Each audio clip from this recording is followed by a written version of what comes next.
मुनि श्री जी, आपने प्रवचन में कहा था कि अगले जन्म में यही पति मिले, इसलिए उनके विरुद्ध कोई कार्य नहीं करना चाहिए। लेकिन इनकी जिज्ञासा है कि इस जन्म में हम सदा सुहागन रहें, इसके लिए क्या प्रयास करना चाहिए?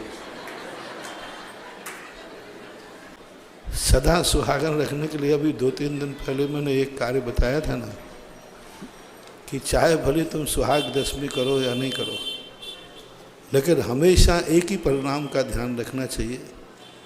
यदि गृहस्थी में तुम आए हो तो सदा एक बात का ध्यान रखना चाहिए कि हम इस घर में आकर के कलह का कारण नहीं बनेंगे।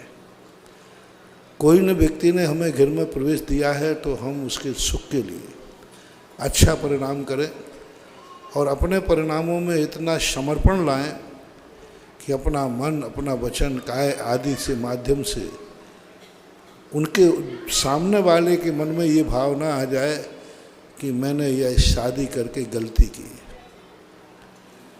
ऐसा परिणाम ना आ जाए। ऐसा भाव आवे कि मैंने कितना पुण्य किया है कि हमारे घर में ऐसी बहू आई। एक संस्मरण सुना देता हूँ।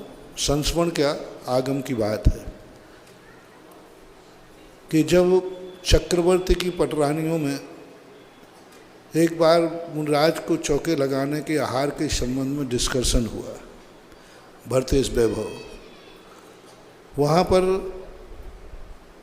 जब चौके में रानियाँ काम करती हैं तो उनकी जो छोटी रानी थी वो रूस गई, क्योंकि बड़ी रानियों ने उसे चौके में काम नहीं करने दिया, इसलिए कि तू छोटी है, तेरे हाथ गंदे हो जाएंगे, तू थक जाएगी, तू काम नहीं करेगी। तो वो रूस गई। तो माता नंदा ने आकर के पूछा, क्या बात है बेटा, क्यों रूस रहे? बोले, ये जो बड़ी बड़ी दीदियाँ हैं ना, ये मुझे कोई काम ही नहीं करने देती। बस ये कहती है तू राजकुमारी है, सुकुमार है, तू काम मत कर। तो भरत चक्रवर्ती जब आए तो माँ कहती, बेटा आज पता चला, मैं तो यही सोचती थी कि मेरा इतनी स्त्रियों के चक्कर में पड़ गया, इतनी शादियाँ कर डाली, अब इसका कल्याण कैसे होगा। लेकिन आज पता चला कि तू 96,000 रानियाँ होकर के तू इतना पुण्यात्मा है। दुनिया की औरतें तो इसलिए लड़ती हैं कि मैं काम क्यों करूं, और तेरी पत्नियां इसलिए लड़ रही कि मैं काम क्यों नहीं करूं। तू भाग्यवान है। तो ऐसा माहौल बना करके सासू को अभाग्य लग रहा है कि मैंने कितने पुण्य किए कि मुझे ऐसी बहू मिली।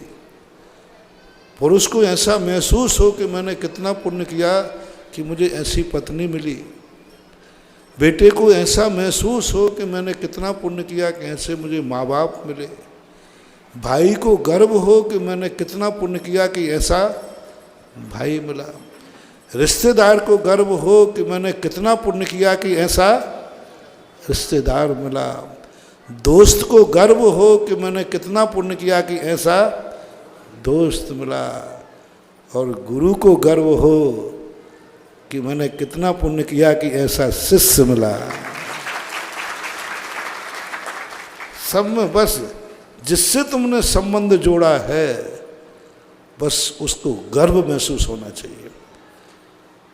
और उसको गर्व यदि महसूस हो रहा है तो फिर ये संबंध जहाँ जैसे यथा योग्य आगे बढ़ जाते हैं, अमरता को प्राप्त हो जाते हैं, भवांतरों को में भी परिवर्तित हो जाते हैं। और यदि दुर्भाग्य मान रहा है तो समझ लेना कि अगला भाव तो बाद में आएगा, यहीं डाइवर्स की चर्चा चालू हो जाएगी।